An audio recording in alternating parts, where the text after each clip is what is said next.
Problem solving usually means taking a bite out of something and solving that. If you don't know what it is and you haven't seen it before and you only try to take a bite out of it, it's unlikely that diagnosis, treatment, and cure are going to work. Okay? And this is brand new to us. All you have to do is watch the national news to discover that diagnosis, treatment, cure, problem solving, and the way we usually approach things isn't working, which is a lot of the cacophony that we're experiencing in the news and our reaction to it right now.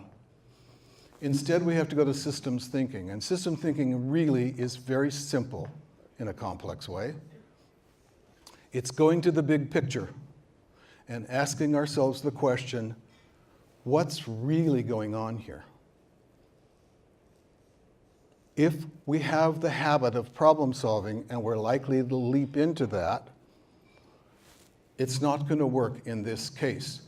How many other than me believe in paradox? Our strength overused or used at the wrong time is our weakness.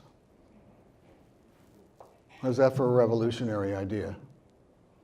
So if I take that another step out, if we're great problem solvers and we have trained our people to be great problem solvers, unless we work with them to help them develop the skills and the awareness they need, they're going to go on problem solving. And what's that going to do to our businesses?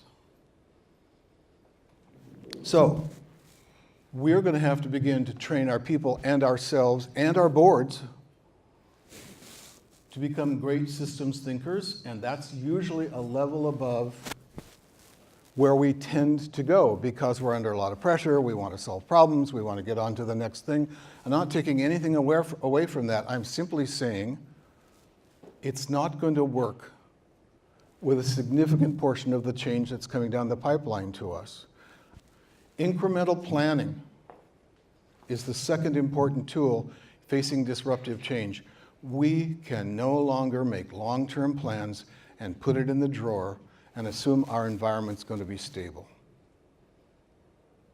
So I'm back to paradox again. If we're doing long-term planning and we're very, very good at it and problem solving, then we're using a strength that's completely inappropriate for a given situation. And by the way, the bomb is not an accident. You usually can't, you can imagine it a bit, but you can't see disruptive change coming because it's going to, you may see pieces of it, but you won't be able to see the whole thing because we don't know what we're looking at. Incremental planning simply says, I can make a concrete plan maybe 18 months out.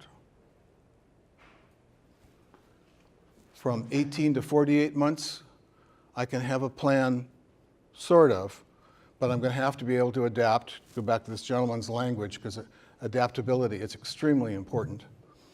After 48 months, I can have a list of intentions, and I have to pay attention to them, but the plan can no longer go in the drawer.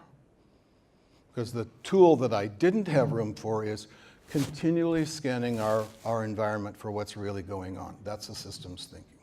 And when we get really busy and get our heads down, and we don't allocate some percentage of time if we're running businesses to doing that, then we are going to get really surprised.